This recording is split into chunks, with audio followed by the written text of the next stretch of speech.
Tonight's interview, as you all know, are two women who hardly need any introduction, and I'm not going to say much about them because we're about to find out all about them.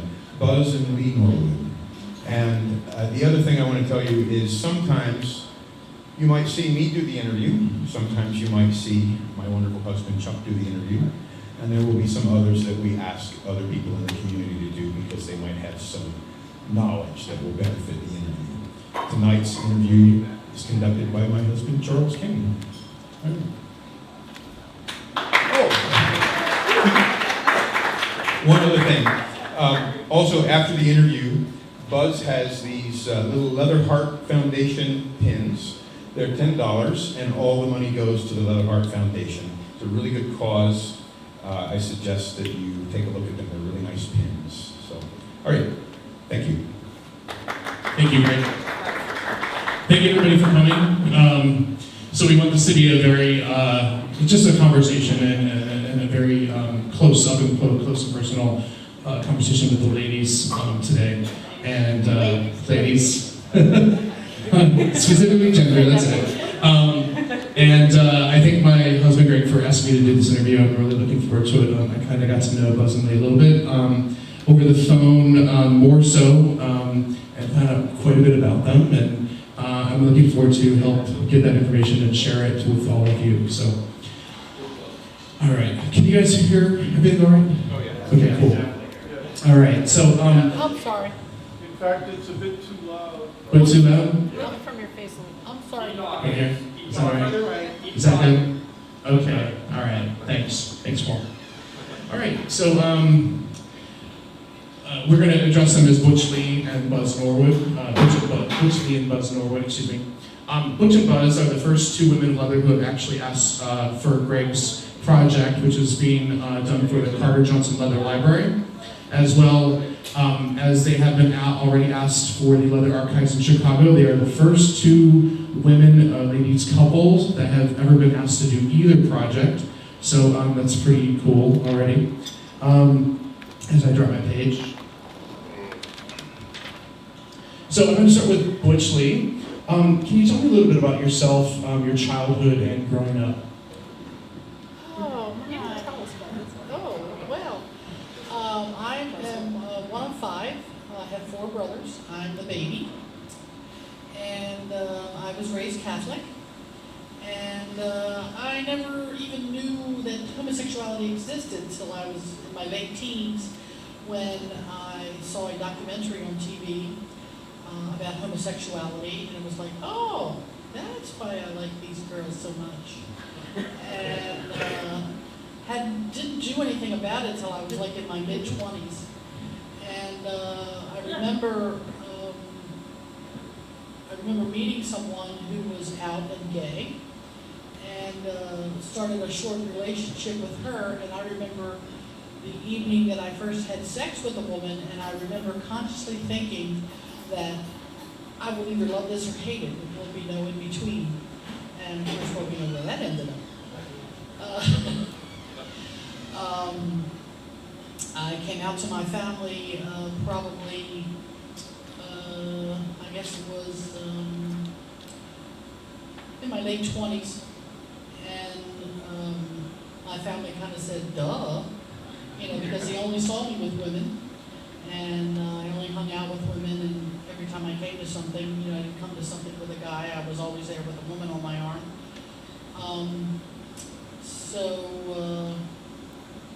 As things went on, through other relationships,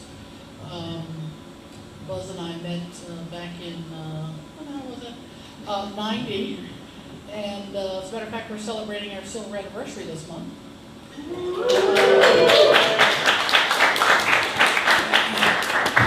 And I guess we're doing well. Two Scorpios who haven't killed each other yet. That's about it. Cool. Kind of a little synopsis. I'm going to ask you one more question. Do you have a specific role model or a person that has made the most impact on your life? Describe that person or individual. You can say their name or you don't have to. Tell me about the person that has made the most impact on your life. I I guess that would have to be, some people may think this is funny, but I think it's Glenda Ryder. Because way back when Buzz and I first came out into the leather community in the early 90s, it was only a few years after we met that we met Glenda. I think Buzz had already known her for a little while. And we met her, and she introduced us to kink and leather and fist, of course. And we just kind of grew from there. So her life had a large impact on my life and where it is today. All right, Buzz, I'm going to ask the same question to you.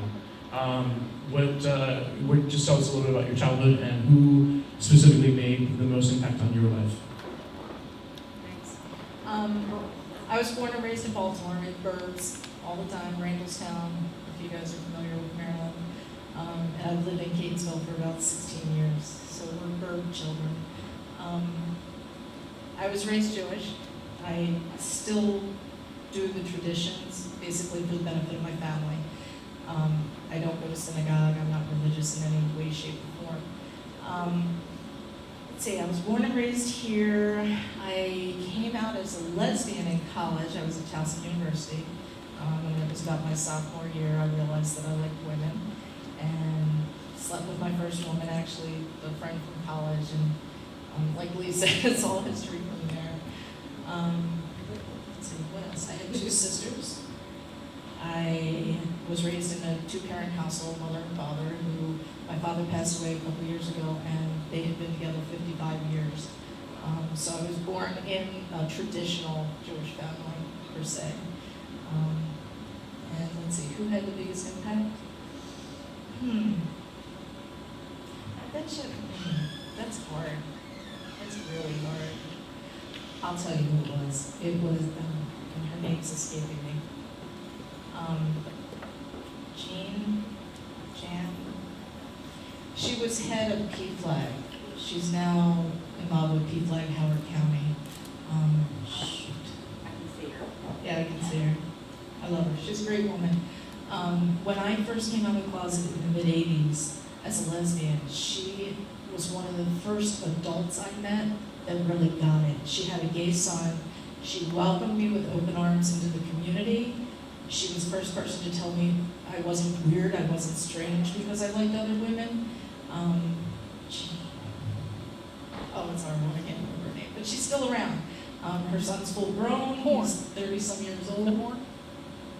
June Horner. Thank you. June Horner. And if you've never met her, look her up on Facebook, look her up everywhere. She fought really hard for marriage equality in Maryland. Just recently had a big impact on getting the bill passed. But June Horner had the biggest impact in my life. Thank you for that, for the great information there. Are you guys married? Mm-hmm. Okay. And how long have you been married? We actually. Which time? We've had a thing with threes.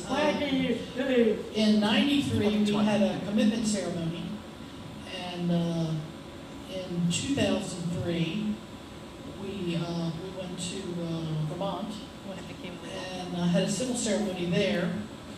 And the year, what was that, back in 13, when we were the first state to pass it through referendum.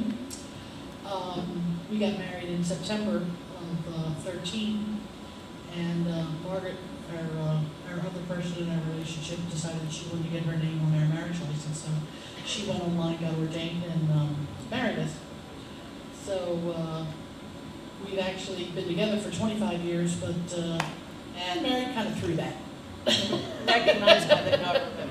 Recognized by the government. Thank you. Since 13. Since 13. Yes. Obviously, you've both been living in Baltimore since pretty much all your entire lives. And you are going to be 50 soon, and which is 60. 65. 65, okay, great. Tell me a little bit about what you guys do for a living or have done for a living in the past. Okay, I'm retired. I retired back in '08. I didn't quite make it to 30 years, and when I tell you what I did, you'll know why. I made it 29 years. I was a a call taker for 911 in Baltimore County. And that was very stressful. It was shift work, and it was really hard. Like I said, when I was about, when I did 25 years, I was kind of done. So the last 4 years were kind of, help me. But now I'm a housewife. Never was a housewife. Now I'm the house daddy and the errand sir.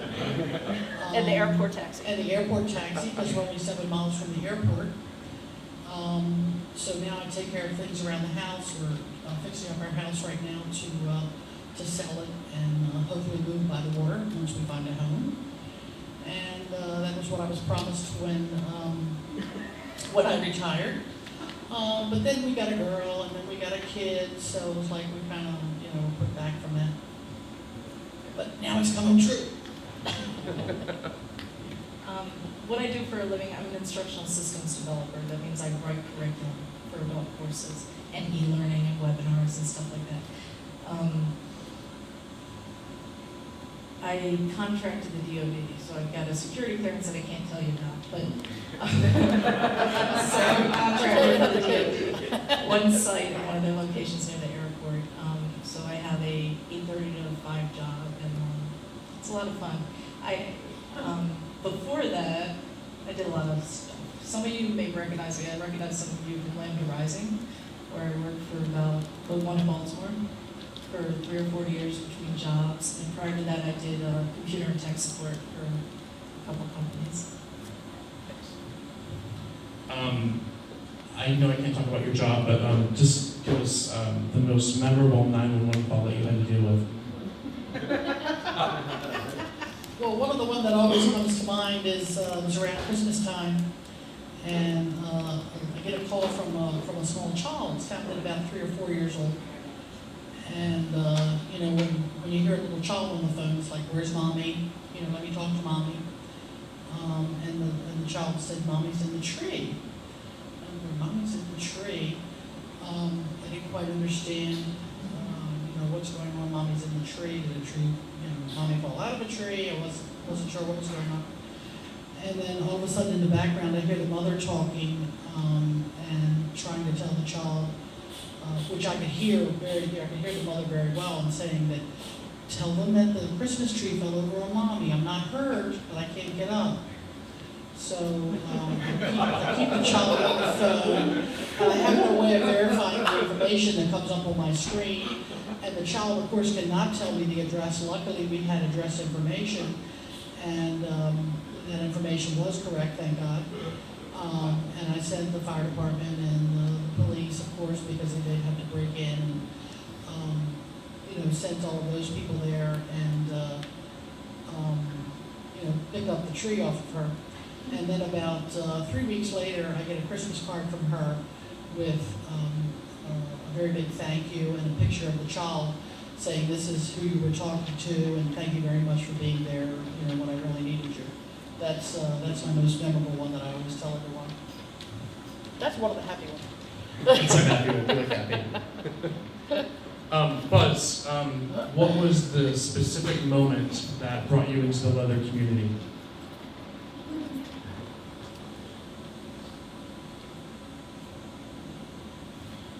Okay, so I worked at Lambda Rising, which is, for those of you who are newer to the community or the gay community, it was the gay bookstore.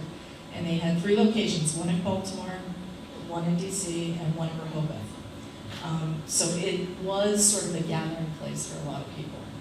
And I was a clerk there, which means I help people find porn. I'll show you where it was. Not that long. It's in the basement of the GLCCB. Yeah, it was on the building next to the GLCCB. Actually, I don't know what it is now, but it was the community center part of the GLCCB. On the first floor. So it was a social place. People gathered there, and you were kind of a star because you couldn't go anywhere. You couldn't go to Hippo. You couldn't come here. You couldn't go anywhere without being recognized because you worked at the gay bookstore and you made people find porn. So the defining moment was this girl who used to come in a lot, kind of flirting with me, and she told me about BDSM, and she invited me to a party. And I think that was my defining moment, because I then found the leather community, I then found the BDSM community and play space and that kind of stuff. So I think getting to be friends with this person, and her name was Wolfie. I don't even know if she's still in the area, but you know, she took me in gently and taught me things and invited me and lead our first party. So I think that was my defining moment. And Butch Lee, the same question. But I came home and told her to go to work. Yeah, it was probably that night when she told me that we're coming, that we were going to this party, and I said, "What kind of party?" And she told me that it was a play party, and I said, "What the hell is a play party?" And it was this woman had a private space in her home, and I saw people doing things, and I was just sitting there with my mouth open all night, going, "Oh my God!" I mean, to myself, of course, kind of sitting in the corner and just watching, not really doing it. I don't think we did anything that first night. We just kind of watched in awe. I think that was like, I finally got it. That's what it is. It's like sensation. It was like, oh my God. It was like a light bulb went off. Thank you. So this is going to be a little bit of a longer answer. I want to know about the specific organizations, leather organizations that you've been a part of in the past or currently, and specifically, tell us about FIST. Tell us about if you had any involvement on starting FIST and how long you've been members, and tell us about the core beliefs of FIST. Sure. We were not founding members. When we finally came with terms with it, we're original members of FIST. If you don't know FIST, it stands for Females Investigating Sexual Terrain. We're one of the oldest women's backpatch clubs on the East Coast. I think there's 2 others that have been around longer than us. So the club started in 1994.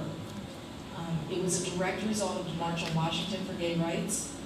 There were a whole bunch of leather BDSM women there from Baltimore and DC, and some of them knew each other and some of them didn't, but they got to know each other at the March on Washington, and they joined up and they said, we should start a club. Now, Shipmates and Command and all the men's clubs existed already. And so they did that. They got together, they came up with a logo. Now, when I say we're original members, we were in the first wave when they first formed. I think we came in 95, a year later. I might talk 96. We got to vote on the back. Yeah, we got to vote on the back patch. They were designing it. The woman who designed it is still around the Baltimore, D.C. area. Her name is Colleen, and she is with the burlesque troupe in D.C., and that's why she couldn't be here tonight. But so we were original members. We watched the club grow. We've been active members ever since we joined. So when the club went through changes and we were a little more inactive than other times, we were always a part of it. So. And any other clubs that you've been members of? We're associate members of Command. Did I see some Command guys? We are, you are an honorary member of Hooker and Boys. I am an associate member of Hooker and Boys. I have to think about this. We belong to NLA, which was National Leather Association International. We haven't kept up that membership for a little while. SECC, FIST was a member club of the Southeast Conference of Clubs, so we've been a part of that. What am I missing? We're members of Mama's family. She's Mama's Butch Lee. Evil Butch Lee, sorry. Mama's Evil Butch Lee, and our Mama's Innocent Dyke, and Hooker. Hooker Newton Treadway gave us those names. Oh, and our numbers. This is really funny because we just discovered this a couple months ago. So Lee was, where are we going to help you out with this? You're 869. Okay, so she's up to like multi-thousand numbers now, because when you join Mama's family, you're given a number. So she's in the like 2000s, I think, or upper thousands. So I was number 869 in her family. Lee was 969, and Margaret, our girl, was 1269. Wow. So we just discovered this a couple months ago. We told Mama, she was totally floored. So if you don't know, Mama's Family is you get nominated in by another member of the community for all the hard work you do in your community. Is that it? Is that all our clubs in the city? Yeah, pretty much. Centaurs MC, we're not anything except we have patches. And what's that? Southeast Leather. Oh, and we've been involved with Southeast Conference Club, Southeast Leather Fest, and Margaret is the title holder there. She has 2 years of Southeast Blue Black, so we're part of that family as well. Thanks. So once you figure out the terrain, we know what you're going to be doing. So I'm It's kidding. been 20-some years. We 20-some we got it. We got it. Titles. Tell me about the titles that you guys have held.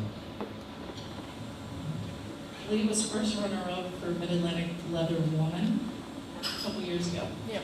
I am Miss Baltimore Eagle 1999. I competed at IMSL in 2000 and came in 9th. No, it was 2000. No, It was 99. 99. Because I won the title in like early summer and the contest was like late summer, and so I had like 3 months as a local title holder before I competed international. So Greg, you have a little more time than I did when you were at IML. Those are the titles. And Butch, any titles? Butch Lee? Just the first runner-up. Well, I'm the first runner-up at MML, but I'm also the president or coordinator, whatever you want to call me, of FIST. And like I said, like Buzz was saying, we are one of the few people that have been active the entire time that FIST has been in existence. Buzz, I understand that you had quite a run with your co-title holder, Derek Rojas. And lots of There's probably crazy, pictures somewhere. lots of crazy on the road while they were traveling together. And I want you to tell me about your most memorable story while on the road with Derek. Did I tell you this one already? No. Okay. All right. So Derek Rojas, some of you may know him. He's Cal L on Facebook. He's a bartender, and is he at Jay's now? He used to be at Leon's. Where is he? Drinkery. I can, he gets around. So he was Mr. Baltimore Eagle in 1999 when I was Ms. Baltimore Eagle. We keep in touch. We're each other's biggest fans. I call him my husband, he calls me his wife. And we traveled together a lot. Lee was our chaperone for many of those trips. But we used to travel, we traveled cross country, but we also traveled locally a lot in the Mid-Atlantic region. And one of my most memorable ones was we were headed up to Philly by Jill Carter, Johnson Carter Leather Library. And their other partner at the time was Queen Cougar, who's out in California now. They had an event called 12th Night, so it was after Christmas, it was after, I guess it was around New Year's. And everybody from Maryland went up to Philadelphia, and it was a huge party at their house. We did human Christmas tree decorating, we did all kinds of fun stuff, absinthe drinking, a lot of that good stuff. We usually spent the night. But so Derek and I decided to head up there together as husband and wife, as title holders. And Lee took us, and we went into, it was either the Maryland house or the other one up there, Chesapeake House, and Derek was in full leathers. He had chaps on. I think, no, he had to have pants on, or he wouldn't have gone in there. So They have a leather pants. he had full leather pants. It wasn't Yes. chaps. Okay, leather pants. I mean, he was a leather man. He had his sash, and he decided to put his sash on to go into the rest stop. And we went in, and so we're walking through, and of course people were staring at us and stuff. And this guy came out of the bathroom, and I was in my leathers too. So I had leather pants. I don't know, my hair was probably really short and slicked back. And I feel this guy coming out of the restroom. It wasn't Derek, and he started pacing through the rest stop. He was like right behind me, step for step, stride for stride. And it turned out to be a friend of ours from the community. You guys, well, should I say his name? Okay, Brian Harrison, if you guys know Brian Harrison. He didn't know it was me. And he was pacing me step for step, trying to pick me up in a rest stop until I turned around. And he realized it was me, and he was a little embarrassed. But that's our story. You can tell him I told you. That's fine. I'm sure you wouldn't mind. That's an excellent story, Brian Harrison, wherever you are. So, Butch, tell me what it was like. I know you came out younger. Your parents pretty much knew. Tell me what it was like 20 years ago when you guys first came out into the leather community, but even 20 years ago, just in the general LGBT community.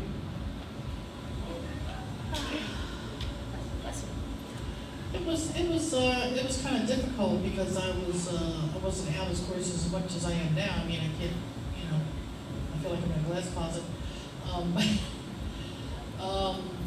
Back then, I guess I was kind of still trying to hide it somewhat. Wasn't, telling a lot of people about me even being gay. I remember when I started working for 911, I was 30, and everybody accepted me. I remember being very out there, and it was very easy. But I had people coming up to me and asking me questions about being gay and my relationship with Buzz, and I was very open and above board about that, and saying that our relationship isn't any different than any man and woman out there. We share the same things. We have a joint checking account, and we share the responsibilities around the house and so forth, just like a husband and wife would do. And so it was still very difficult in the beginning. And like I said, 20 years ago, it was still kind of difficult. But like I said, I remember at work, it was pretty easy because everybody was really open and above board about it. Thank you. So I'm going to change over to some Vi Johnson questions. They're actually given these questions in advance, so they can think about them. And the first question I'm going to ask both of you, all three of these questions, whoever wants to answer first. If you could spend an evening talking with anyone in leather or kink history, who would it be, and why would you choose this person, and what would you talk to them about? I'm thinking about this question since you sent it to me earlier today, and the first person that really came to mind was Queen Cougar. I remember meeting her when she was with Vi a million years ago, and I always thought she was very interesting, and she's done so many things in the community. I would just like to sit down and talk to her about her life and how things have changed since she's, of course, moved out of their household. But I think we would probably have a really long discussion. I've sat down quite a bit with Vi and had questions with her, but I haven't seen Queen Cougar in quite a while. But I think she would be the one that I would most like right now to have a long conversation with. You guys are going to think this funny because this person is not really in the forefront of the leather community. She's kind of on the outskirts, but she's a huge star, and her name is Joan Jett. I actually know people who played with her. She is out. And I would just like to sit and talk with her what it's like to be this public figure and still have fun with BDSM and that kind of thing. So yeah, I think Joan and I would sit down and talk about her fame and how she got there and how you go from a dungeon to a stage. Don't we all? Just so you know who Vi Johnson is, Vi Johnson is the creator of the Carter Johnson Leather Library. Sorry. And she is she's doing her best to travel around and make sure that things like the donation that you're going to be donating in August, correct? She's going to be retiring her vest as Miss Eagle to them, 1999. Sorry.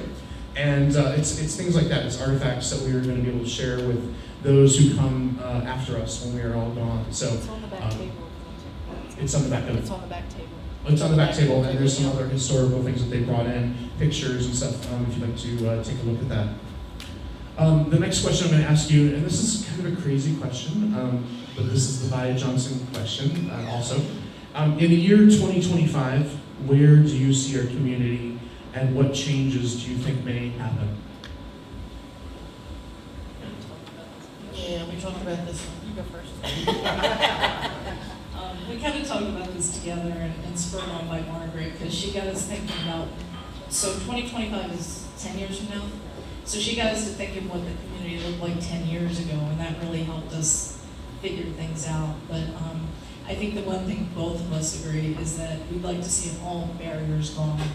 There's not a deaf community, there's not a black community, there's not a queer community, there's not a men's community, there's not a women's community. I'd like, and deaf community, sorry guys. I would like to see everybody be one community.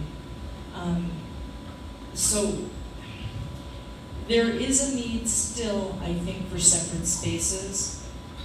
That's why FIST exists, so women who enjoy other women can be together at certain times for a sisterhood. And so I think it's still important for companionship needs, glad to have other groups be together, but I'd like to see us all bigger family.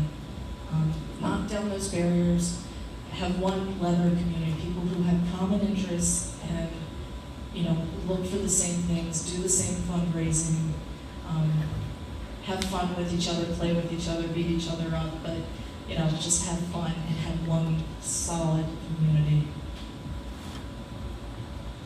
And that's your answer, Kevin? Yes. Yes, thanks. We talked about it at dinner. That's a great answer, thank you. I hope the same. So, I'm going to wait for the third question for the Vi Johnson question, because I think that's a better one to tie up towards the end. But my next question for you is, describe what it was like for a leather lesbian woman to go out on an average night to one of the local leather bars here in Baltimore 20 years ago.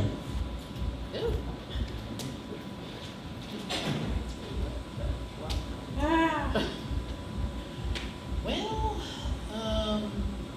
I remember on one occasion, this was before we came out in leather, I remember going to one of the bars, and one of the leather bars at that time was not the Eagle, and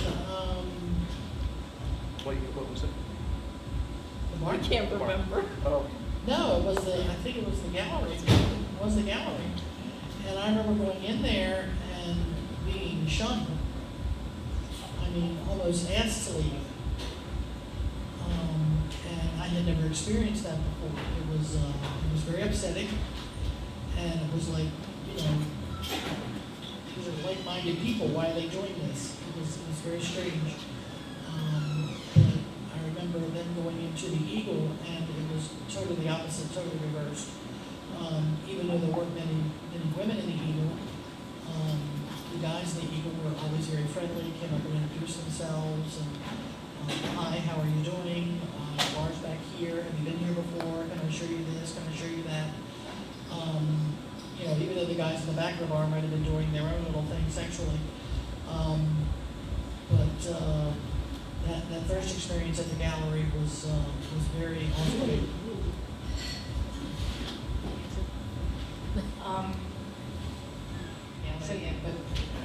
The Eagle was this home bar, so even though it was predominantly leather men, leather sex, leather men sex bar, we were totally welcome. We held all our meetings there, we did all our workshops there. It was more comfortable than, let's say, the gay communities to do that kind of thing. So the Eagle was always home for us, and we were comfortable. And in my title year, I'll tell you the hardest thing to get used to is being a woman and going in. You guys know the back room, right? The boardwalk, right? For those of you who've been in the community for a while. So there was a back room with a balcony, small little balcony, and then everybody under the balcony doing their own thing. In the back room, it was completely dark. There was no light. There was a bar, and no woman had ever gone there before. So in my title year, I decided, fuck this. I'm the title holder for the Eagle. This is my bar. We're going to do this. And I went back there, I think I was the first people to go back in that back room and sell raffle tickets and July shares. So, you know, and the guys were like, oh, let's stop what we're doing so we can buy a raffle ticket. And that was really cool. You know, you could tell when they didn't want to be bothered, and I sort of left them alone, Rodney. And I think he's outside actually, but you know, yeah. So that was my experience. All right, so I got a tough question for you. So you said that you were stunned, felt stunned at the gallery, and you know, you described the events that occurred 20 years ago, the ego, which sounds fun, and Rodney, you poor thing. But how do we change from your view in 2025? How do we change that? How do we bring our lesbian women and our gay men better to support each other in a more positive experience? What do we do to change that? Good question.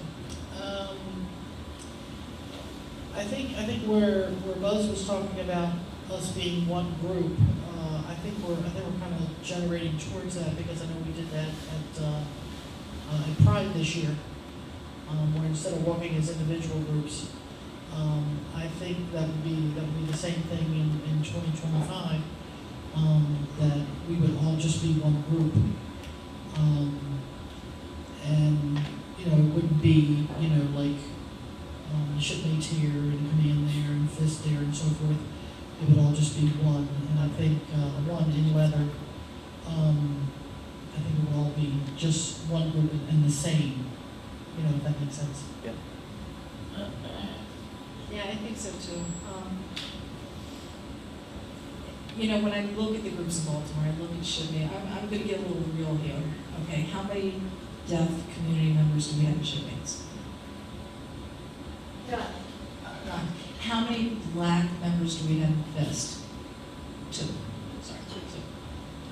Okay. Out of about 20 active women, we have 2. How many female members does Shipmates? And I'm not trying to down any group. I'm not doing this to point out. I'm doing it to say that we can change the way we do things. We can become more open, more accepting of people that may not be exactly like us, but are into leather and into whatever we're into. Like mine.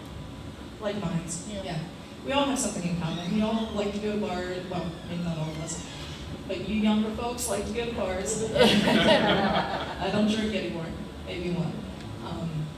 But we have things in common, and we need to find those commonalities and bring us together. And what's the name of your group that's doing this, Kevin? What? What's the name of your group that's doing the classes? Yeah. Oh, it's through my organization. Right. It's dancing.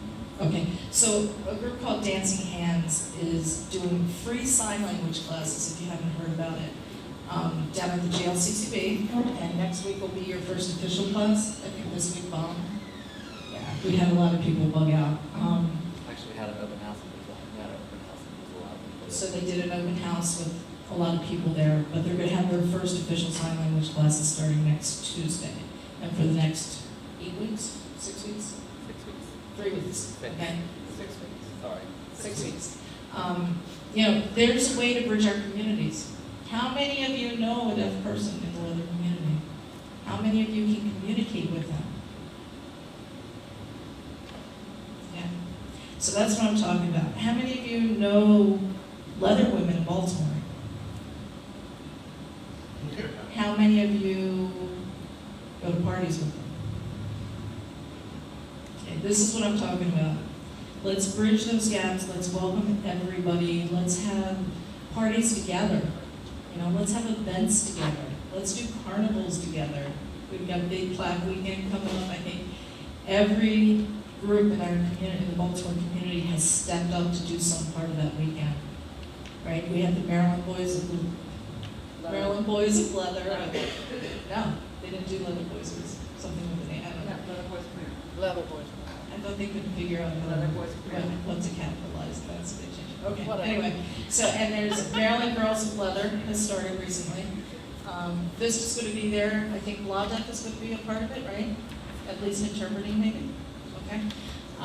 Command, Shipmates, Queer Leather Alliance. I'm missing somebody. I think Onyx will be there. Onyx will be there. We're all going to be together for this great weekend in August. I think we can carry that over to other events and other activities, and I'd like to see that happen. Sorry, I know that was long. No, it's not long at all. Thank you. It's great advice, and I'd love to see that. I'm sure a lot of you out there as well. So, we're going to switch to some personal family. I know that you have a daughter together that you took in around age 15. 16, I'm sorry, I apologize. And you raised her as your own. I forget your name, I'm sorry. Roxanne, I apologize. Could you stand up for everybody? And Roxanne is absolutely beautiful. Just really well. So I'm gonna put you on the spot in a minute. But I want to know, had you ever considered what it would be like to take on a mom role, and what has that done to change your life? Never in a million years. So Lee and I were together for 20 years, and one day I got a call, and my daughter was available, ready to come and live with us. And, through an asking for battle and some other stuff that happened, she moved from Georgia to here. But the day I got the call, I looked at Lee and it was some bad stuff that we heard about that had happened to her. And I looked at Lee and I said, "What are we going to do?" She said, "We're going to get a lawyer and go down to Georgia and get her." And I said, "Really?" And she said, "Yes." Like, there was no hesitation in her mind that this child was coming to live with us after 20 years of no children. So then came Roxy, and she changed our lives forever. But we've always been open and honest with her about our relationship, about our lifestyle. Can I tell the story when you went to the sex store with your boyfriend? Okay, so I'm going to tell you. So she got in touch with Lee, and she and her boyfriend at the time were going to this. Do you even know what store it was? Was that on the block, maybe? There's no name. So they went to the sex store, and he was like looking. They were kind of young, and he was looking at everything, and she knew what everything was for, and how to use it. And her boyfriend thought that was a little crazy, but that was our proudest moment ever. Butch Lee, what is the single most important thing that taught you as being a mom?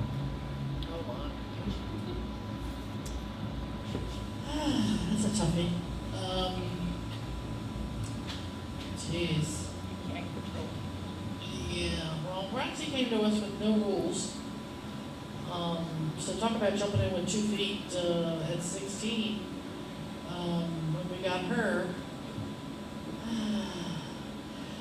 I think the biggest thing that we realized was that she hadn't had a lot of positive things in her life. And even though she was kind of out of control in the beginning, well, kind of, sort of, for a while, we never stopped loving her. We never stopped wanting her. We never, told her to get the hell out. Not until later. But no matter what she did, we were always there for her. And I always tell the story of when she first came to us, it was like pulling teeth trying to get her to get up and go to school. This was when she was only 16, when she first came to us. And then as she got older and by the time she graduated, she was getting upset and pissed off when she was really sick and couldn't go to school. And she was getting like D's and F's in school when she first came to us, and then pretty much graduated with a B average. So I think that positive attitude and that unconditional love that she had never experienced really worked well for her, and it made us, at her graduation, all of us just cried, big crocodile tears, because we were so proud. Thanks. Can I ask you? Is that all right? Come on in.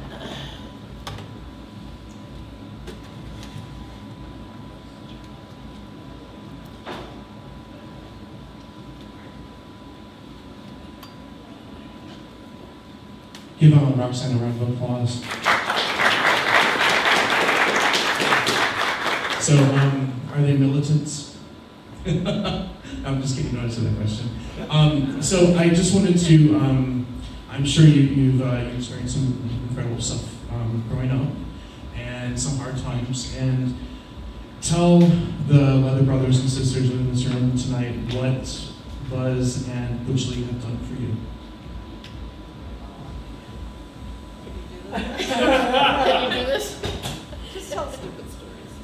Just tell stupid stories. Whatever you want to. Well, first of all, I do want to say that I graduated with B average, but that was in honors classes. Got that.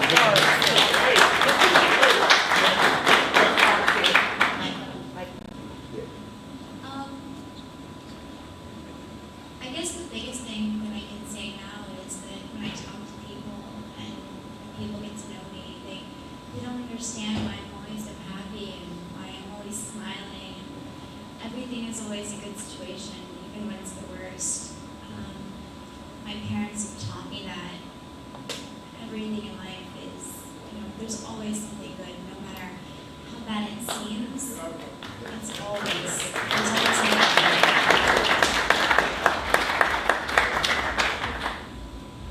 I came from, I don't even remember it anymore, but the life that my parents gave me is something that is, I don't know how I got here, I don't know how it happened so fast, but it's something that you can't buy, it's something that you can't ask for, it's something that they gave me, and I'm always grateful every single day of my life.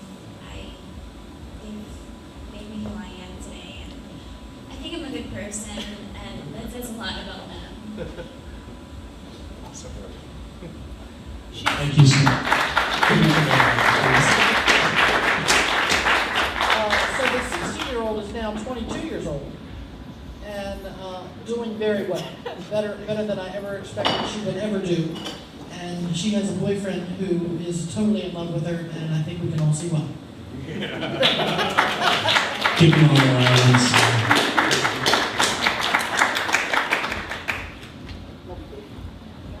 Thanks for letting me put you on the spot.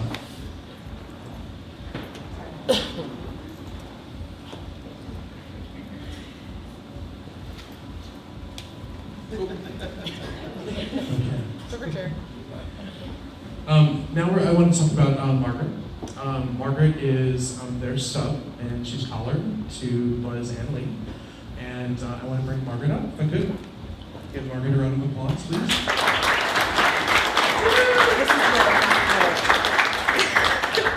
Oh yeah, that's right. So I know we're running a little late on time, but I wanted to, and I have some really good questions after this too, but we'll try and rush it a little bit. So I understand that you're sub collar to these two women, or I'm their girl, yes. You're the girl, correct. So what has that done to your family dynamic with the three of you? And tell us a little bit about yourself as well, and some titles, and how the family dynamic works. Okay, well, I'll start off telling you a little bit about me, I guess, a little bit about my background. I'm originally from Louisiana. I lived there until I met Butch Lee and Buzz. Our relationship started off as a one-night stand. Honest to God, I swear, I got in the car for candy. Seriously,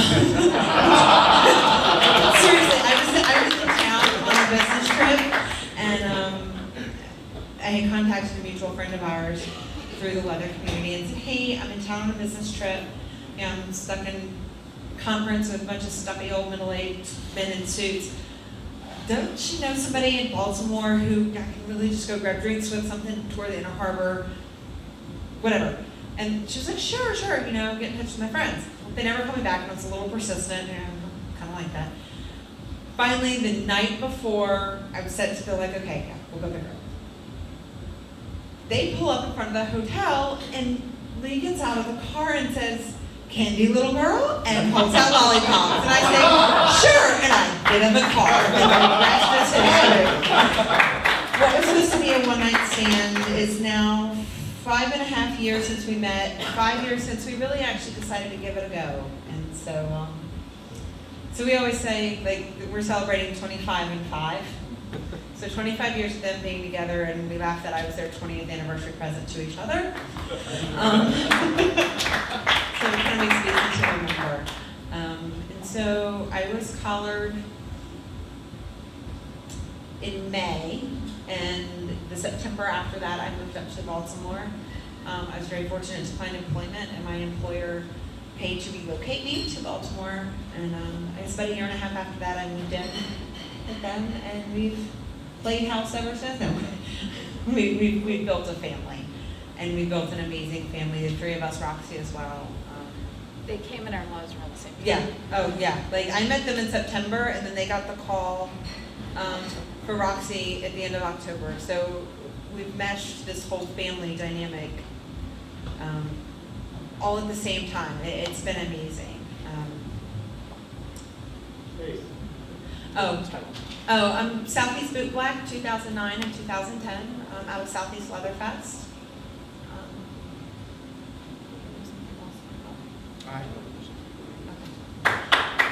Thank you, Margaret. And I just have one question for you. How have these 2 women impacted your life as a woman and as a son?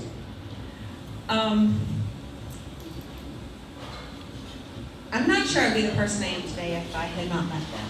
I am a stronger person. I am actually a more outspoken and independent person.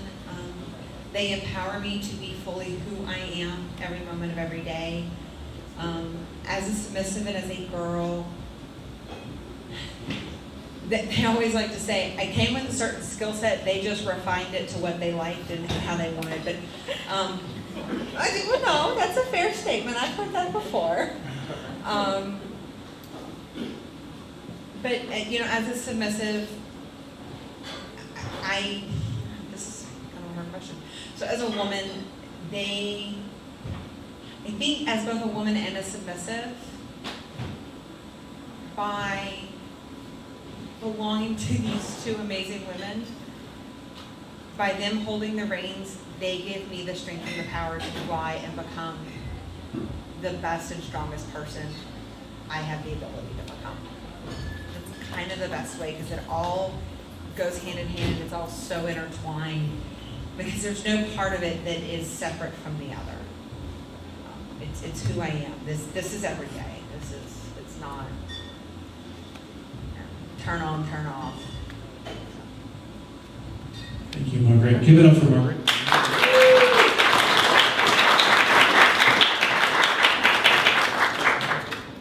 All right, I just. Haven't you run out of questions? Is it still on? Hello, test? No, I don't think so. I think we lost a battery. I think so. There it goes. Thanks. Haven't you run out of questions? No, just a couple more. Just a Our couple more, I questions promise. don't like this long. Your list is- Yeah, I Seems like do. your list grew. I can't tell you all the questions. Are you guys spiritual? And if you don't want to answer that question, you don't have to. If you'd like to share with the audience, it's one of the questions that I'd like to ask. You did tell us that. I'm spiritual. I'm going to speak for myself because I think Lee still has a little religion in her. I don't. I have traditions. I was born and raised Jewish, so I have traditions in me that are part of who I am and who I am today. And I still practice those traditions with my family, my sister, my daughter, my mother is still alive. We just had Pastor Crusader. So I'm spiritual in a lot of different ways. I think there's a higher being, something more powerful than us. I don't know if it's a person, I don't know if it's God, I don't know who it is. But I think there is a spiritual higher being that kind of determines what happens to our lives. So that's like the limit of my spirituality. I don't pray to anybody. I do believe in angels. I think there's angels protecting every single one of us and guiding our way, but that's about it. You answered. You're good? I'm good. All right, she's silent on this one. So, This is another Vi Johnson question. What do you consider your leather kink legacy to be? Can I say that Vi has known us all our lives, all our leather lives, and we've known her very well. So when she comes up with these questions, I think someone would think she wouldn't ask anybody else. And I expect that whenever I hear her. My legacies, I think, well, besides FIST, because I'm leaving this women's, I'm not leaving it, I'm still a member of it. But to have this strong women's club, and we've seen ebbs and flows of the club. There was a time we got incestuous, we were all playing with each other and ignoring the rest of the community. But we've always been there, and we've always done fundraising, and we've always been involved in events in the leather community. So I feel like somehow that's part of my legacy. The other part is, Greg jokes about this a lot, is me as a mentor. Mainly to title holders. A lot of newbies in our community. I can't tell you how many times people have come to me and said, I've got this new person who wants to explore the leather community. Can you take them with you? And I do. One of them you might know, he's the current coordinator of the Queer Leather Alliance. President. He's the president of the Queer Leather Alliance. His name is Alex Connolly. You guys have seen him around a lot. He's very involved. He's doing Behind the Leather Curtain right now, which is also very similar to this, having people from our community talk about their leather history. And he's doing it from Maryland to New Jersey to Pennsylvania, all along the coast.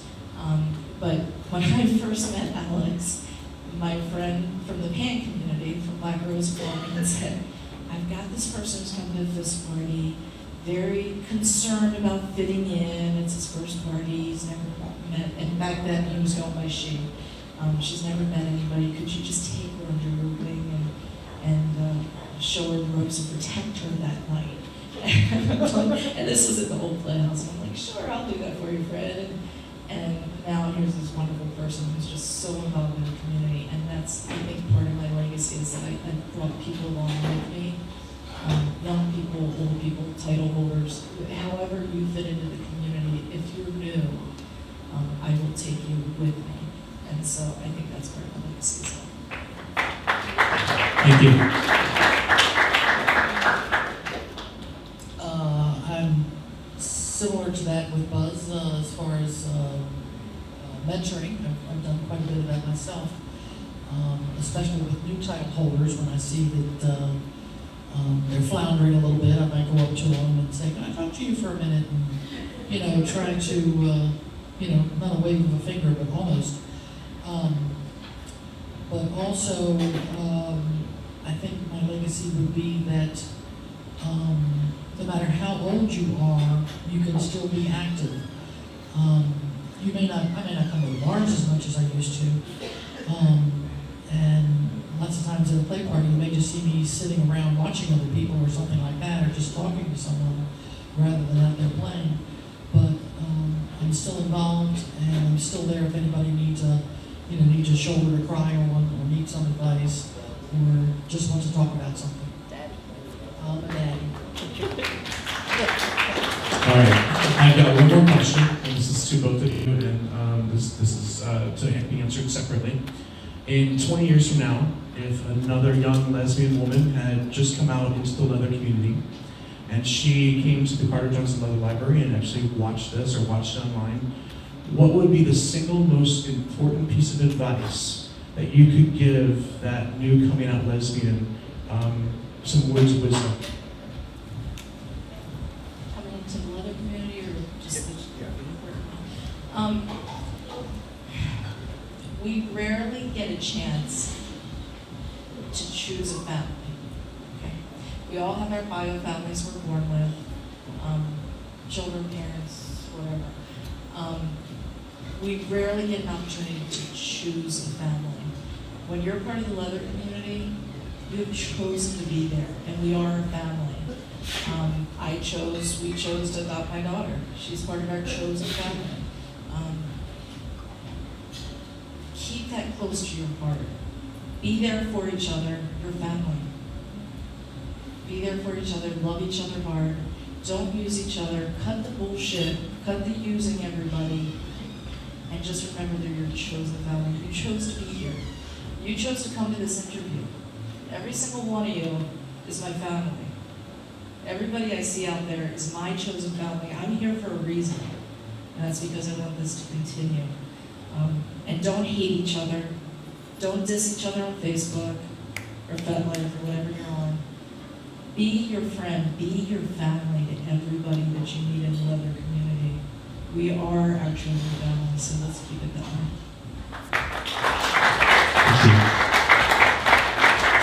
Nice. I'm sorry, Butch Lee.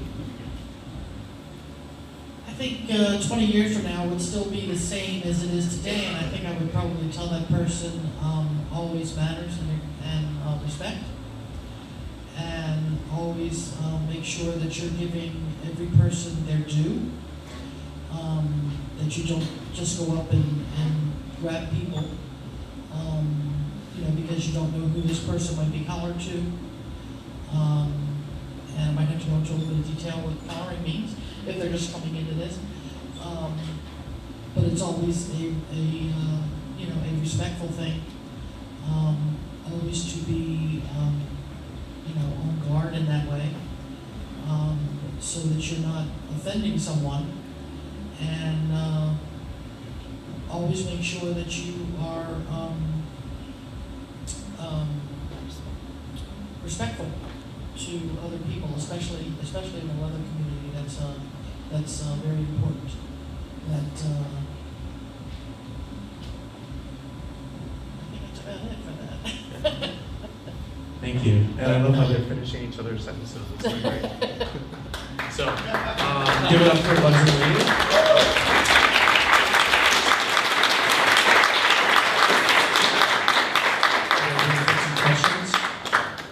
You want to take a couple questions? Okay, a couple questions What from the the heck did audience. anybody ask us that he hasn't asked me? If anybody has a question, raise your hand. There's I can't see, but David. back there. Oh, David, I'm sorry. So, if you could pick a moment, if you can identify it, when is the moment where you became student turned teacher? Or teachers. When I got my master's. Oh, do you guys want to hear that story? That's really funny. So I got my master's degree how long ago? Talk about off the beat. Oh wait, right, the year before we adopted Roxy. Somewhere around.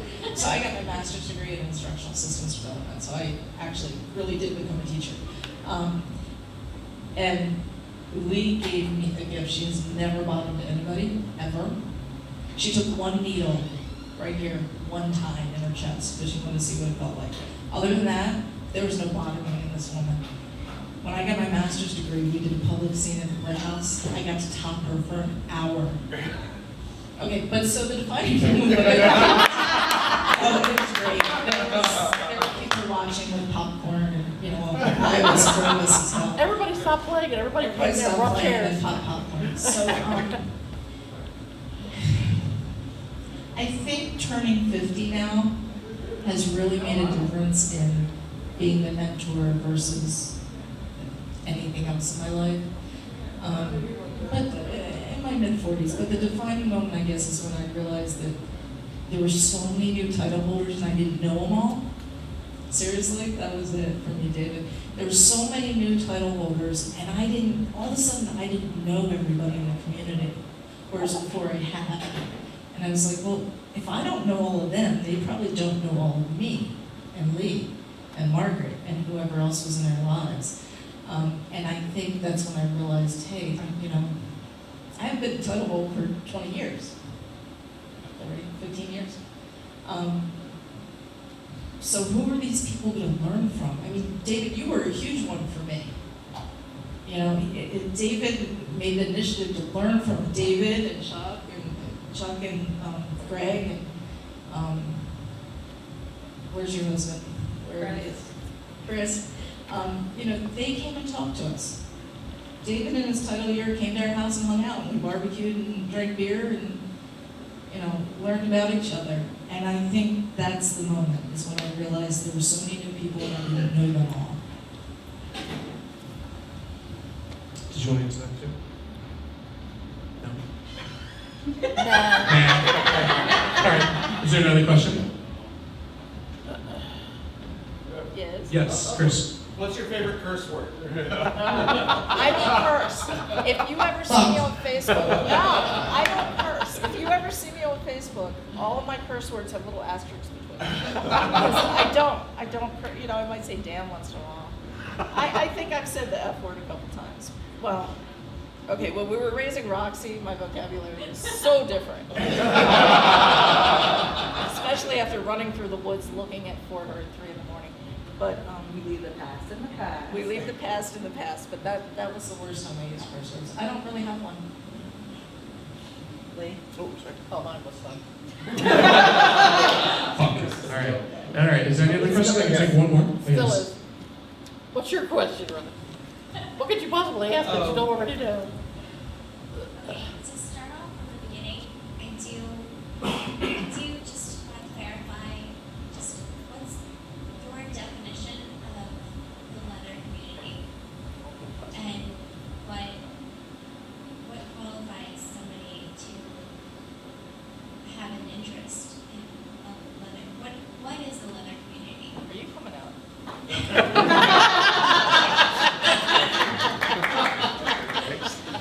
All right. The question was, what defines the leather community, and what you know? You guys have a question.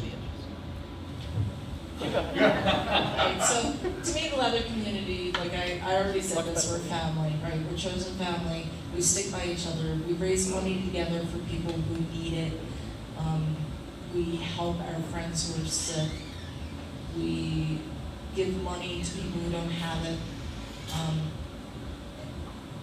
You know, we're there for each other. And leather is more than just the clothes you wear. It is your attitude. We love our leathers. These boots are 22 years old. I live in them. They're a part of me. Leather community is just, it's a group of people. We all have things in common. We wear leather. But much more than wear leathers, we look out for each other. And we are a community. We take people in, and we have families, and sometimes our bio families don't accept us for who we are. And so we need to create those communities for ourselves. And the leather community actually started out of the motorcycle clubs in maybe as early as the 50s. Motorcycle clubs who, they were family. They rode motorcycles together. They had their back patches and vests, and they were family for each other that happened to have riding bikes in common. And I think command, does anybody know what command stands for? Not command members. Anybody who's not a command member? Come on, Mary, make me a dress. Okay, besides come on, Mary, make me a dress. Maybe a new dress. A new dress makes a difference. Right. Does anybody know what command really stands for? Making a noticeable difference. Who said that? Is that you, Rich? Rodney. Oh, come on, Rodney. Okay, so Rodney nailed it. He's a member of Shipmate, so I guess it's fair. It stands for Core of Men Making a Noticeable Difference. Okay. Yeah, they ride motorcycles. They get together, they do rides. But more than that, they made a noticeable difference in our community. They have raised probably more money. Actually, all the clubs have raised a lot of money, but they're always there. They're involved. They have a brotherhood. They support each other. They have monthly meetings. And they're just like any other club, except what we have in common is that we wear leather. Does that answer your question? And we're kinky. And we're kinky. All right. That's all the time that we have for today. But we do have a little special surprise for them. Pup, if you could bring that over. It is going to be their 25th silver anniversary, so we've got you a cake, and we would love for everyone to stay and join us.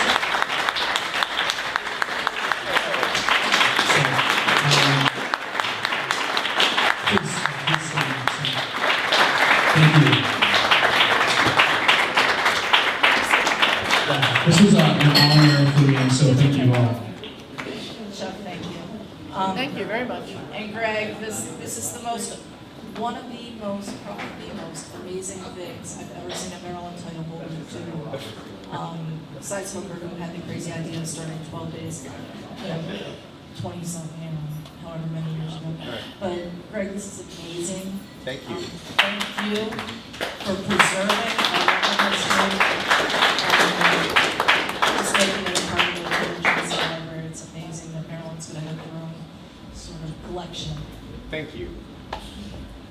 Thank you so much. The only one, I want to add two things.